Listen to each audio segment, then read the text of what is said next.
Hello दोस्तों, सीमा लोगी channel में फिर से स्वागत करती हूँ आज के इस वीडियो में। तो आज के इस वीडियो में हम आप लोगों को सुनाएंगे एक छोटा सा शादी विवाह में गाए जाने वाले गीत। जो सबसे पहले शादी में भगवान के गीत गाए जाते हैं, उस गीत में से हम सुनाएंगे आज। तो आप लोगों को कैसा लगेगा कमेंट सेक्शन में ज़रूर बताइएगा। यदि पसंद आए तो लाइक सब्सक्राइब शेयर कीजिएगा। तो हम शुरू करते हैं इसी गीत को। चंदन गाछी काटाइले पिरिया बनाइले, ताई पिरिये बैठलन बानिया देव सांझा मनाइले, ताई पिरिये बैठलन बानिया देव सांझा मनाइले। संझा माई के रखबो सांझोग लागी, तुलसी गम के लागी। गंगा माई के रखबो पवित्र लागी, उनका जल से जग होले। चंदन गाछी काटाइले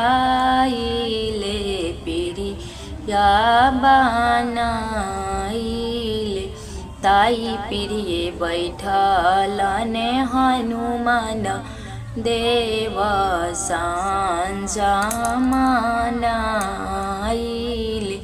ताई पिरिये बैठलन हनुमान देव सांझा मनाइले।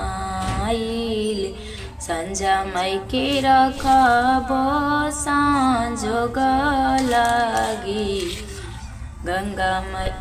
संझा माई के रखबो सांझोग लागी, तुलसी गम के लागी। गंगा माई के रखबो पवित्र लागी, उनका जल से जग होले। गंगा माई के रखबो पवित्र लागी, उनका जल से जग होले। चंदन गाछ काटाइले पिरिया बनाइले, ताई पिरिये बैठलन सहस्रो देव सांझा मनाइले। संझा माई के रखबो सांझोग लागी, तुलसी गम के लागी। गंगा माई के रखबो पवित्र लागी, उनका जल से जग होले। गंगा माई के रखबो पवित्र लागी, उनका जल से जग होले। तो दोस्तों, यही एक छोटा सा हम भगवान के गीत गाए हैं, जो शादी विवाह में सबसे पहले भगवान के गीत ही होता है हमारे यहाँ।